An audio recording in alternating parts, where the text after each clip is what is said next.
People, we're going to talk about the Baristow's method. In the sense, we're going to derive the formula.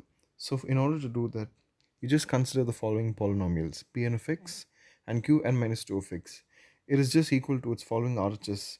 Actually, basically, you guys just want the derivation, most of you, and most of you do not prefer long lectures. So, I'm just going to give you a short idea of how to follow this, but it's a step by step process. Pn of x is also a polynomial, which we're considering it in the third point. I've written that q suffix n minus 2 of x is a polynomial which is of degree n minus 2. Now, in the next step, we need to find out the value of p and q. So let q1 and p1 be the polynomial, be the points, be the root value on the following RHS which I have mentioned, where del p and del q are given in the following formula as follows. So just get this, right? It's that easy. Now, in equation 1, we're going to put Pn of x and Qn minus 2 of x values. By doing so, we get equation 1 implying this whole thing over here. Now, moving on to the next step, we're just going to get together all the terms by just moving in a step by step process. It's not that hard. You just need to get all the n minus 2, n minus 3, n minus 4 terms in order first of all. And after that,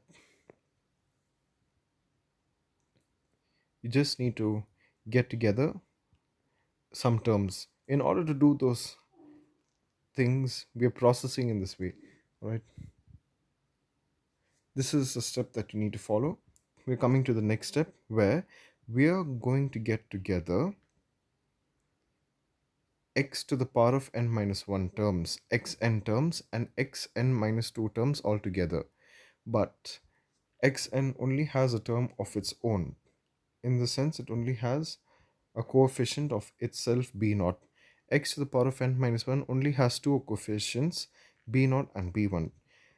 Whereas from b2 onwards, each term has a coefficient which includes q, and that afterwards is what I represented as dot dot dot. There's no need to express it because this step is enough. Then from there, when you compare the terms, you will observe that a naught equals b naught, a1 equals to b1 by plus bb naught. You just need to compare it, and it goes on up to ar. But after that, we write it in the form of b naught equals to a naught, b1 equals to a1 minus bb naught. In the sense, you're just taking one term to the other side and bring the rest to the other. It's not that hard. The same goes up to br. It even goes up to an minus 1 terms. Now in the a minus 1 term, the remaining terms for it which is left in to compare is r plus pbn minus 2 plus qpn minus 3. Go ahead and just compare the equation. It'll be easy. It's an easy step. It's not that difficult. Then you have to find out the root value r. The same way is for n. N is the last term. We just need to find out the s term. Now, we need to introduce the recurrence formula, which I have represented as equation 4, with the following conditions which I have provided. From equation 2, it implies the following. From equation 3, it implies s. And now, we have to find out from R and S, dou S dou Q, dou R dou Q, dou R by dou P, and dou S by dou P. By doing so, we get the following values. The similar procedure is did for dou S by dou P and dou S by dou Q. It's not that complicated. This is partial derivation. Differentiate partially equation 4. It's what you need to do. And when you do so, with respect to P and Q, which you do it up, you get the following, which I've represented in this page, and you also get the following on the next page, which I've represented. So just scroll through it, you'll be able to get the steps. Basically, for dou br by dou q, you just bring the minus to the other side, and the same thing even happens for this guy over here. By method of induction, dou br plus 1 by dou q equals to dou br by dou q. But by synthetic division, which is a process, it's a very lengthy process, which usually comes after finding out one step. It's not needed, but what you need to know is that dou br by dou q is cr minus 1.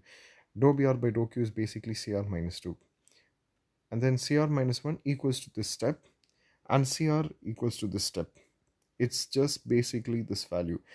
And now we also need to know that we have this dou r by dou p, which is basically dou b and minus 1 by dou p. But we already have that this value is minus c and minus 2. So that's what we basically put over there.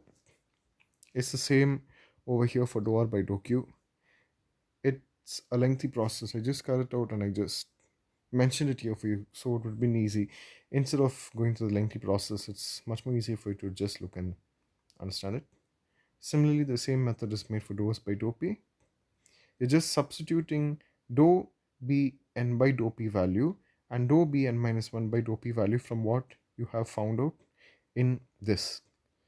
By doing so, you just found out dou s by dou p and dou s by dou q values. Now, we're going to substitute all these values, okay, in del p and del q.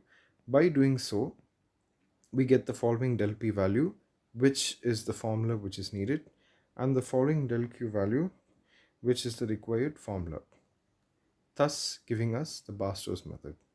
If you like this video, give it a thumbs up, and if you find it useful for yourself, for others, kindly share this video, and don't forget to like and subscribe. Thank you.